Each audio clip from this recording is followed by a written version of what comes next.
Welcome, NFL fans, to another edition of Sports Kings Radio, presented by www.sports-kings.com. Make sure you head on over. That's the logo right there. You can find lots of great work on our site from all sports. And tonight we're going to talk a little NFL playoff action. I know that's what you're all itching for. With me, I have Austin from Down and Distance. That's Sports Kings Down and Distance, our football site. Austin, how you doing? Excellent, excellent. Thanks for having me. You know, Down and Distance, the best damn NFL website out there. Don't you run your mouth about the best. We'll shut it up for you real quick. D&D. And then we have David. He's our site manager over at Sports Kings Reading Between the Seams. That's baseball. David, how you doing? Hey, doing great. Tired of you guys dressing down. It's time to dress up. Let's get a little more formal, guys. This is a serious business. We got playoffs to talk about. We got certain situations to talk about. So let's get it on. Hashtag Frank Sinatra. And last but not least, we have Michael from Sports Kings DC. That's our Washington, D.C. site. How's it going, Michael? Hey, guys. It's 31 degrees in the south. So, yeah, we're not really used to this. So. You don't even want to see my thermometer, pal. Yeah, but you guys should be used to this already. I'm a little used to it, but here in Western New York, it's what we call turn on your faucets before you go to bed weather, because your pipes might freeze if you don't. So anyways. In Texas. Yeah, thank you for that. We're going to jump right into football talk from last week. Obviously, everybody knows it was the championship week for the NFC and the AFC leading into the Super Bowl. That's kind of our taboo word tonight because we want to save our Super Bowl talk for next week, so I won't mention the word anymore. The first topic on the agenda is Wes Welker. Now, Wes Welker, helped the Broncos defeat his former team, the Patriots, and he did a little something questionable during that game, and that was his block on Aqib Talib. And what do you guys think of that? We'll go to you first, Michael. I know you saw the game. Fair or foul on that block? Do you think that was like an intentional, I want a Hines Ward-you type block? Or was that, just a good play by Welker? I agree that there should have been a penalty called. Whether, as Bill Belichick said, there was an intent to hurt. I don't think so. I mean, Pistol Pete, I don't know what's going on with your boy up there in New England, but there was no intent. Yeah, it was a penalty. Yeah, it was not called. But, crossing routes is something that Denver has in their playbook, and it's something that's going to be looked at by Pete Carroll and his staff. But as for intent, no, I don't think so. I mean, no. David, because we're going to save your opinion for last, Austin, because I know you probably have the most to say about it. David, fair or foul on that pick or that block or whatever you want to call it by Welker? I don't think it was intentional per se, but I did see a funny tweet that said, Wes Welker, MVP of the game, 4 catches, 38 yards, took out the best defensive back for the Patriots, and that might have decided the game with Manning ended up going for 400 yards and with little resistance from that secondary. I guess it was a nice break for the Broncos. I don't think he went out and put his eyes on Talib and said, I'm going to split your ribs with that hit. But at the same time, the NFL these days is gotten into the pick game. That's the one thing the refs haven't caught up in that you can run a lot of picks and get away with it. And I think the pass was incomplete, and the hit might have even happened after the pass, but it's certainly the route was designed to have Welker be in the way of Talib, and the fact that he got knocked out of the game was really unfortunate because the game might have been a lot different had it gone the other way. But at the end of the day, it is what happened. I don't think there was intent to injure, but I don't think it was a clean play from the start, to say the least. And, I mean, in football is a contact sport. Welker, to me, doesn't jump out as the guy you set out there to be your goon. I mean, he's not Meta World Peace. But, I mean, just maybe. And you never know. I think a wide receiver and offensive player in general, especially a guy of Welker's stature, maybe it felt good to just – because Talib's a bad dude. I mean, let's face it. It's got to feel good to kind of take him out, train wreck style. Austin, I know you're burning here, so – what do you think? Fair or foul? Your ex-boy Welker taking out your new boy Talib, and then your coach, Bill Belichick, says that it was a filthy play or whatever. And now, see, in all of it, I was actually really surprised by Belichick mentioning that. I can't remember if he was asked about it specifically, but he called it out and called it like it was, or at least what he felt like it was. But that's kind of surprising to me, because like what Dave was saying, it's nothing different that Denver has been doing, and other teams are doing it too. It's this pick play stuff, and I agree that one was a pretty severe pick. It didn't just like block the guy from getting through, but he actually ran through him, and he wouldn't have done that had Welker not been there at all. So I was kind of surprised that there was no flag. They made it really look like just by chance two players collided, but as far as intent, absolutely not. That's not Welker. He's a respectable guy. I feel like he'd want to get this victory against one of the better corners that New England has to offer. I don't see intent there at all. And just echoing what Dave said, I'm more surprised about the comment that Belichick made. Yeah, it seems kind of uncharacteristic, I guess. And I feel like the play itself, my opinion personally, is that it kind of seemed like a good play. Again, I'm with you guys, and I'm surprised that there was no flag on it because of the state of the NFL than anything. I don't know. I didn't see Welker as a guy who was out there trying to light somebody up. I mean, you remember Hines Ward. If Hines Ward had done that, I would have said absolutely for sure he was trying to clean him. But, well, it's because he's always smiling when he does it. That's why. Well, he loved contact. I mean, he was just one of those kind of guys. He had the extra intangibles as a wide receiver. He wasn't the fastest guy. He wasn't the tallest guy. He was strong. He ran good routes. He had great hands, and he would light you up in a heartbeat. So I feel like defensive players aren't really aware of the guys that are ready to do the extra dirty work. And I think, as a New England fan, Welker's kind of always been one of those guys. I think people undervalue him a little bit, and they say, all Welker can do is catch screens and yada, yada, yada. But, I mean, he does the little things. He does block, and he does things like that. So I'm going to call fair on the play. I don't think that he was trying to kill it to leave. I mean, it just doesn't seem like something's going. Next topic, San Francisco, the 49ers. So they get to the Super Bowl last year. They're the favorites. They lose to the Ravens. And then now they make it to the NFC Championship game against the rival Seahawks. There's so much like hatred and bitterness between those two teams right now. And the game ends in fitting fashion. I mean, Kaepernick kind of goes for it. It's questionable whether or not he should have went for it. The deep ball in that situation. They had time. He has the wheels. I mean, he was kind of chewing Seattle up on the ground. I don't know what the stats were for him rushing that day, but he throws it up, and he's not necessarily the guy I want throwing the ball in that situation. I think that Kaepernick does a lot of good things, but he's not Aaron Rodgers or Peyton Manning deciding the game with his arm on a deep ball like that.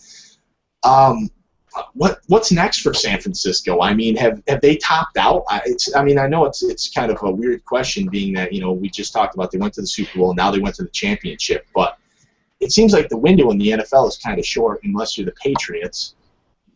What do you think? And I'll start with you, Austin. What do you think as far as San Francisco? Do they need to make some tweaks? Is Jim Harbaugh the problem? Is it Kaepernick?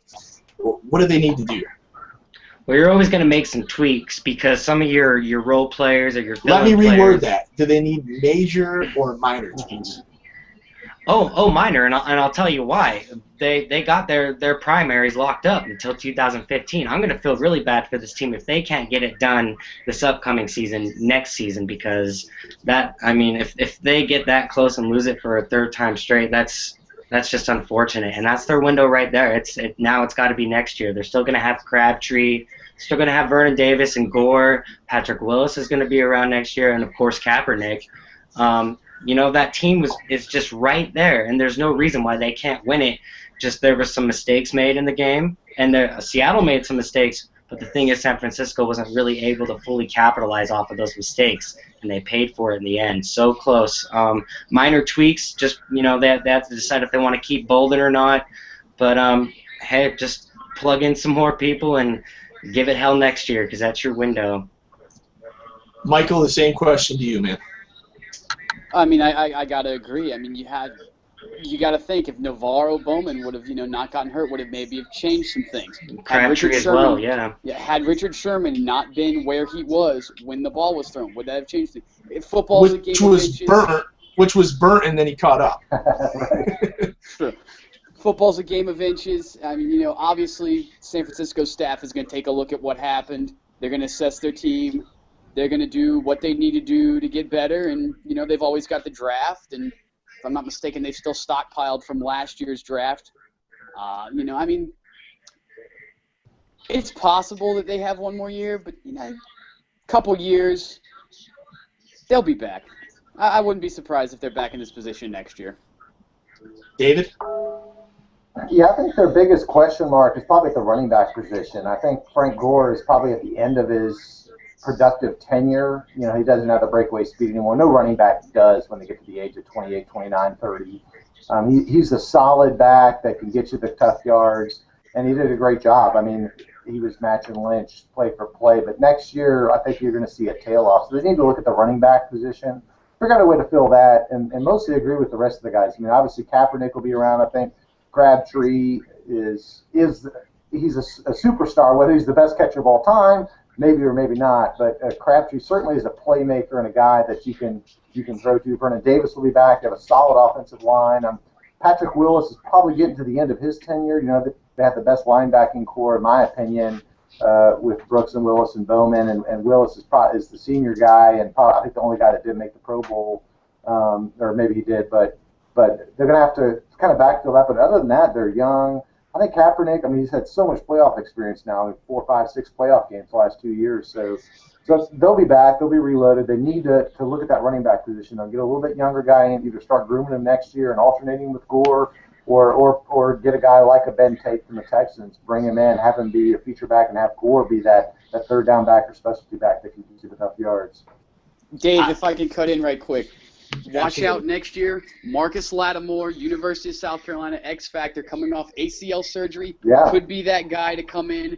I mean, personally, being a Clemson guy, I never was a fan of his, but he represents the great state of South Carolina, so if he does well, by all means, go do it. You know, I mean, Kenyon, with LaMichael James, or, excuse me, I'm getting mixed up here with my Oregon running backs. One of them, you know, I don't know if they really fit the style of play that San Francisco has. San Francisco seems to be more of a smash mouth type of team.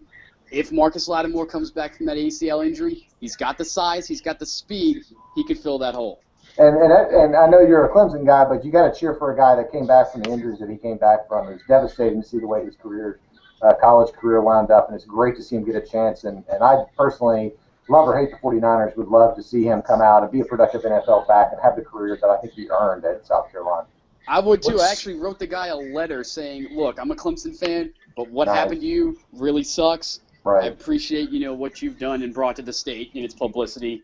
Thank you. So what's the going rate? Because I agree with you guys too, and I think as much as I love Frank Gore personally, he's been, you know, one of my favorite players to watch over the past couple of years. Another guy that came out of ACL surgery out of college.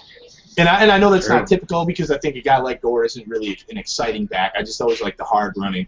What's the price on somebody like Darren McFadden? Yeah. He's just got too many injury issues to my liking. That's the one thing. I mean, he might be one hell of a back, but what good does he do you on the bench? That can make him cheap, though. That's why I'm saying what's the asking price. Another guy I can think of because I'm a Lions fan. I know this guy, right? Mikel LaShore's buried in the Lions depth chart, and he had a pretty productive season the season before last for the Lions. So I wondered what a guy like him could be worth to a team like that. And he's a hard runner. I don't want to say necessarily the same as Frank Gore. He's not on that level, but he's a between the tackles type of guy. Moving forward, I guess it's only appropriate that we go right into the topic of the week in sports in general, and that's Richard Sherman, the Shermanator. So, I mean, I don't really need to explain too much here. We all saw, you know, Richard Sherman makes the play of the game, you know, recovering on defense, tipping that ball. I think there's only a handful of guys in the league that could probably make that play the way he made it. You know, as far as people criticize Kaepernick, that throw wasn't awful. I mean, Crabtree's a big physical receiver. He's the best catcher ever. You know, he gave him a shot to get that ball. Sherman just made a heck of a play on it. And then Sherman, you know, went nuts and scared all the children watching from home and, you know, said some questionable stuff and kind of gave Crabtree a little pat on his ass and said whatever to him. And, you know, Crabtree kind of pie-faced him. And so it's been a mess. And all I'm seeing the past few days is one of two things. Sherman's a thug or Sherman's a college graduate who does all this great stuff. And now Sherman actually, this is breaking like today, Sherman saying thug is just another way for people to call him the N-word or call anybody the N-word. Guys, thoughts on Richard Sherman? We're going to go to you first, Austin.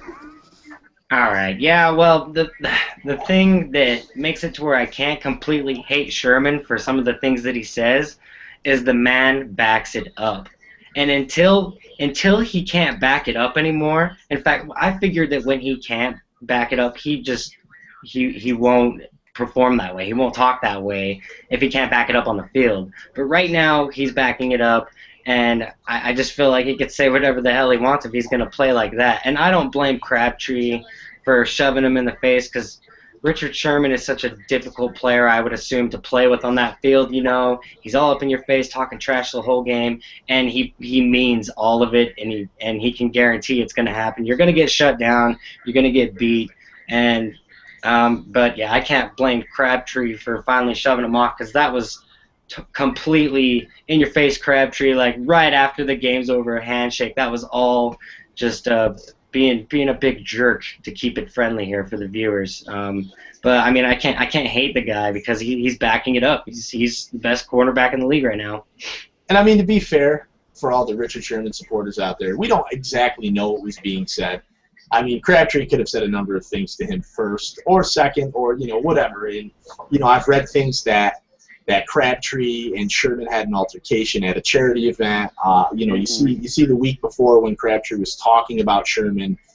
And I guess it's not just necessarily disrespectful, but it could be taken that way that he wouldn't really mention Sherman's name. He refused to talk about a single player, rather the whole defense as a whole. And I feel like something like that kind of rubbed him the wrong way. Let's not forget that this guy was a 5th-round pick, Richard Sherman.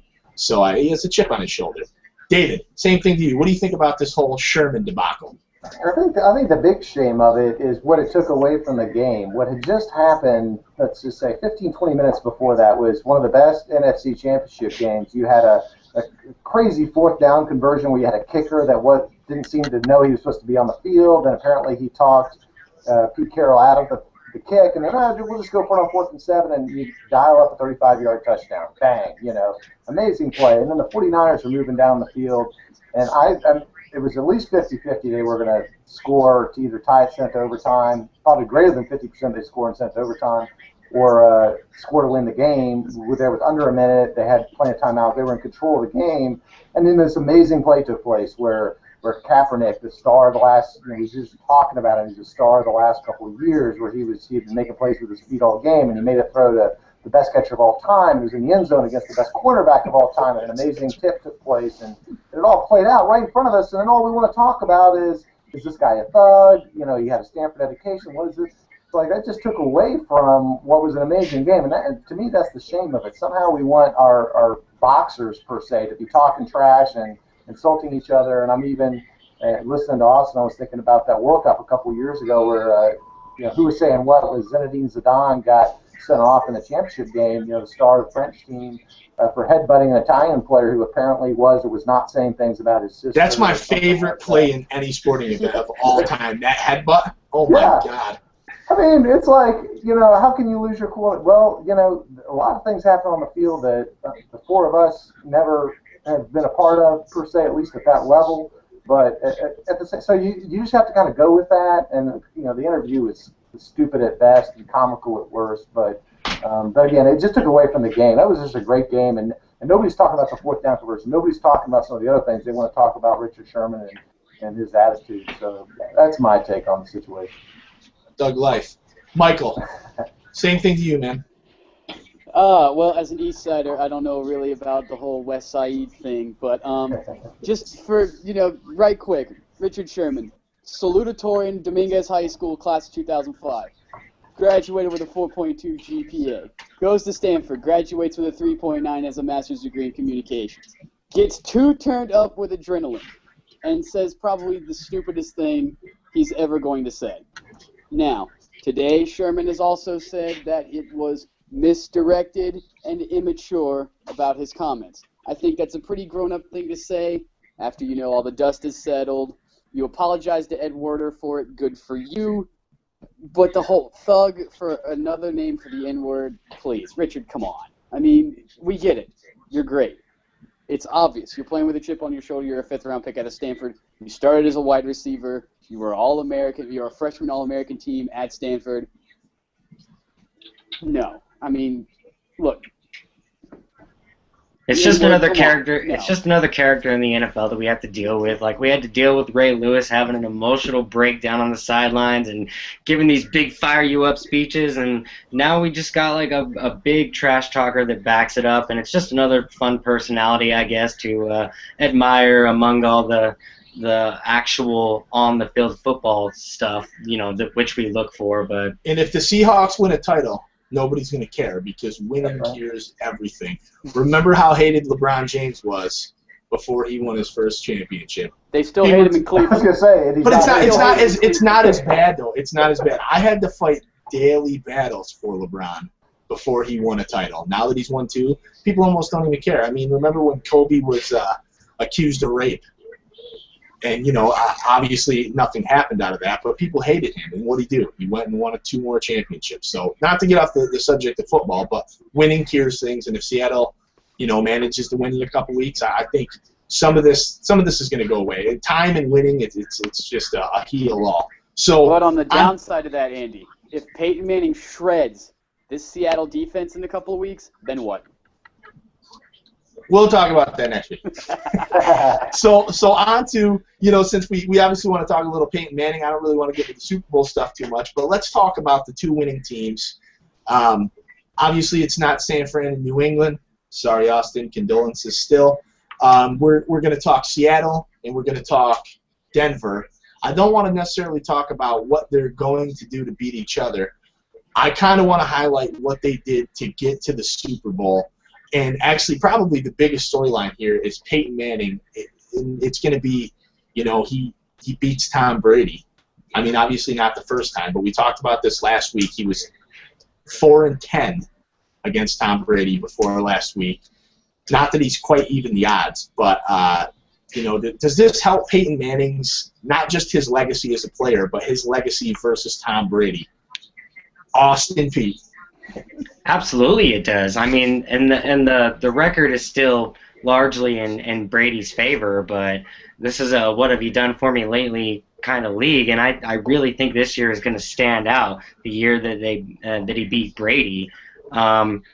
One thing that kind of takes away from it slightly is because I'm well aware, and a smart NFL fan knows that it's not Peyton versus Brady. It's these 2 NFL teams going head-to-head. But to most of the world, it is Peyton versus Brady, which is sad, but you're right. Very, very true. But just for the Patriots to get as far as they did in the playoffs with the plague of injuries, a rookie wide receiver core, a big free agency transaction that really didn't pay dividends to him, and just getting by and getting that many wins to go that far. But the Denver Broncos played brilliantly in that game, and they controlled the ball a lot more. The running game wasn't too different. I thought it would play a lot bigger of a factor, but just a great game over there. And I think it's the way that it's supposed to be. The best team in the AFC and the best team in the NFC are going head-to-head for the Super Bowl, man. That's just the way it's supposed to be, and I'm getting over it, but I'm going to be all right, guys. Before I pass this on to you, David, I wanted to say that I feel like, you talked to Austin just a second ago about how you thought the running game would be more of a factor for New England. And I think a lot of people did, coming off of like 9,000 yards and 6 touchdowns the week before. Right. But what I've seen from Denver, and especially last week, is Denver kind of reminds me, their defense at least, reminds me of Green Bay a few years ago when they won the Super Bowl. They played their defense could give up 35 points, but they played great situational defense. They locked the doors, battened down the hatches, and got it done when they had to get it done. And actually, for me, to go through New England, even though you just talked about how banged up they were and this and that, New England is still kind of the gold standard of the AFC. They have been. Tom Brady's obviously, a gold standard for quarterbacks in this era.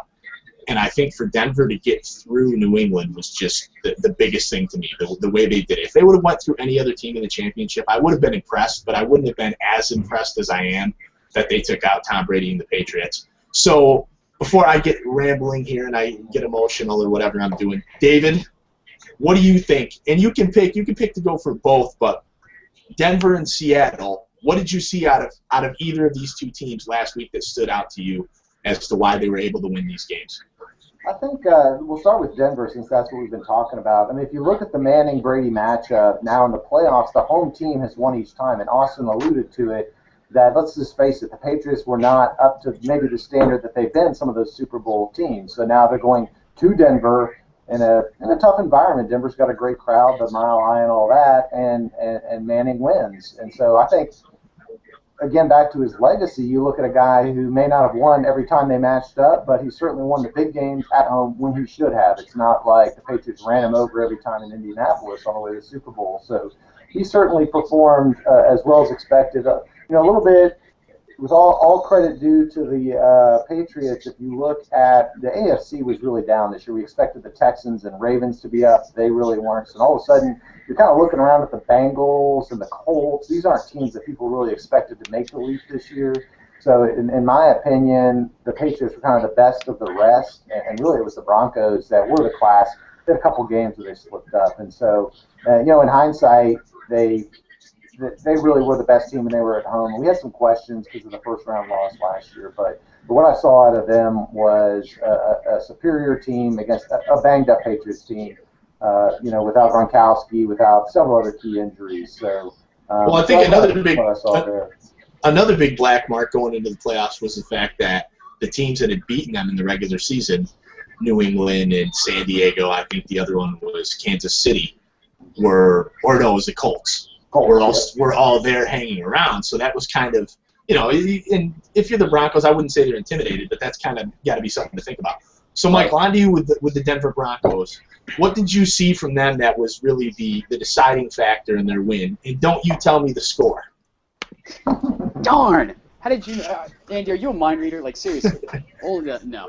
I think it came down to Peyton Manning just looked ageless out there. I mean, he looked like he was, in the prime of his career again. 400 yards. I mean, obviously, Wes Welker, that may have had something to do with it, may not have. But to me, it seemed like the offensive line for New England kind of looked a little lost when Denver would send some blitz packages. They looked like they weren't picking everybody up.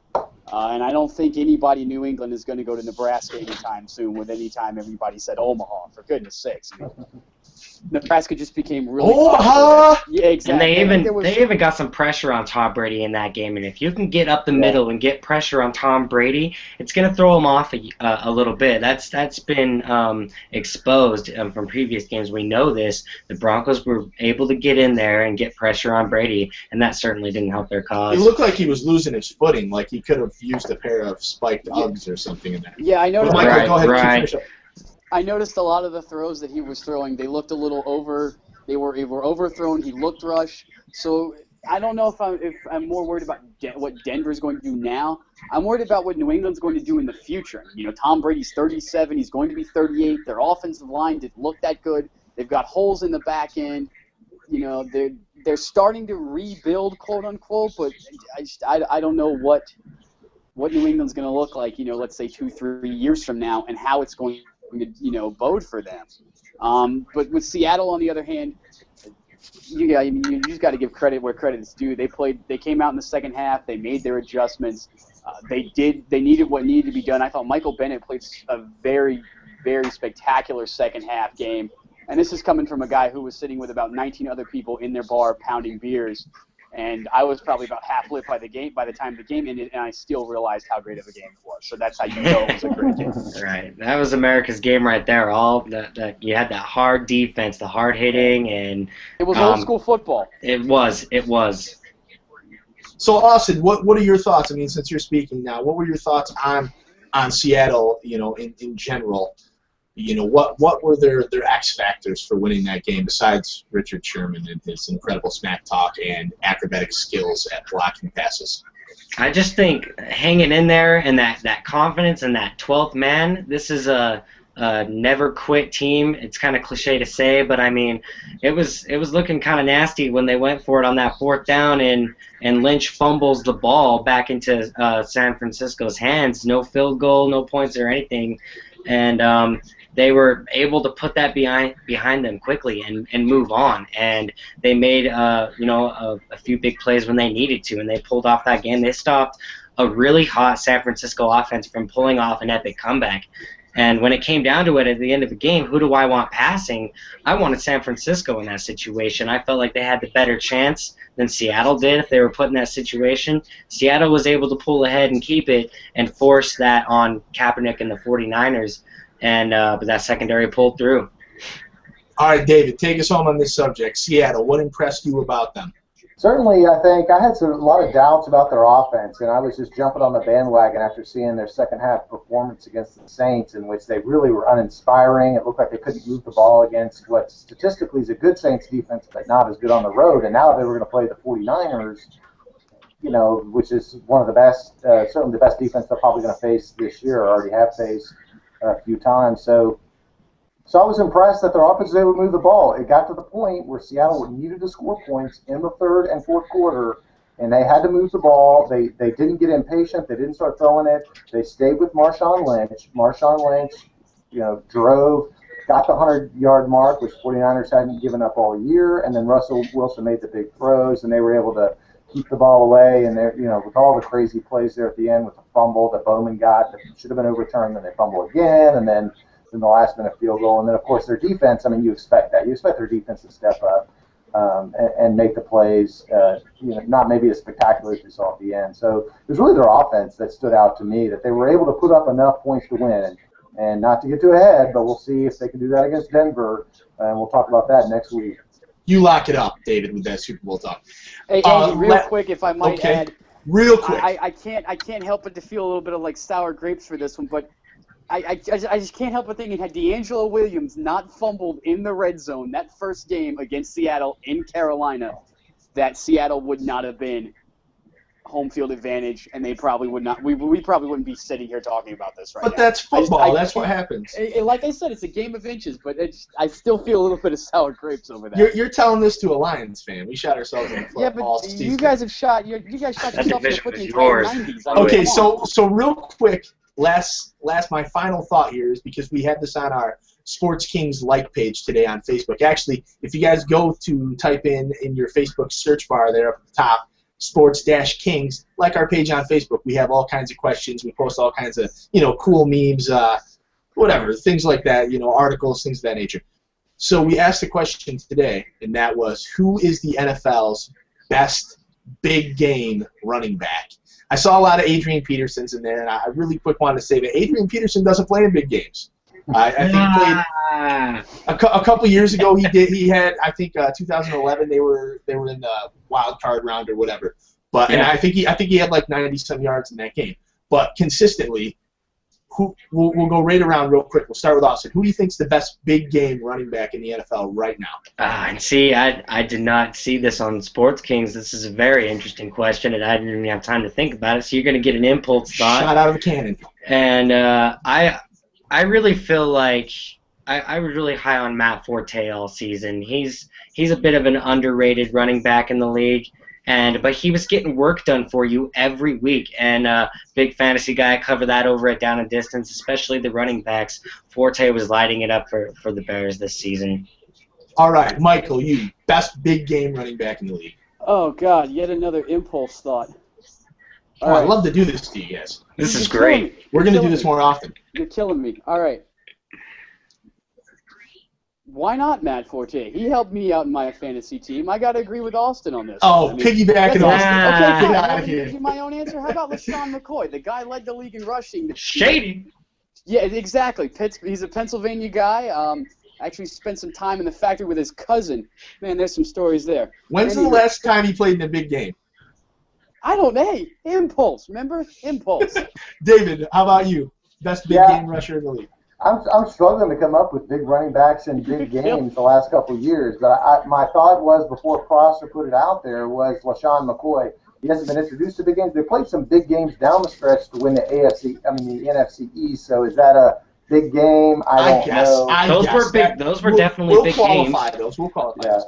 My pick's going to be Marshawn Lynch, beast mode. I knew that. Not a bad pick at all. How is it not beast mode? All right, anyways. You guys. All right, Andy. What about all time? All time. Oh, we're not getting into that now. We're gonna end this. That's for another time. We have plenty of off season to talk about that, Michael. So I want to thank everybody for tuning in. Again, you can check all these guys' great content out at www.sports-kings.com. We have Down and Distance for football. We have Washington, D.C. for D.C. sports. We have NYC for New York City sports, obviously. We have Reading Between the Seams for baseball, Around the Ring for hockey, and Pass the Pill for basketball. You can find my beautiful face and my great work there. Until next time, guys, thanks and have a great day.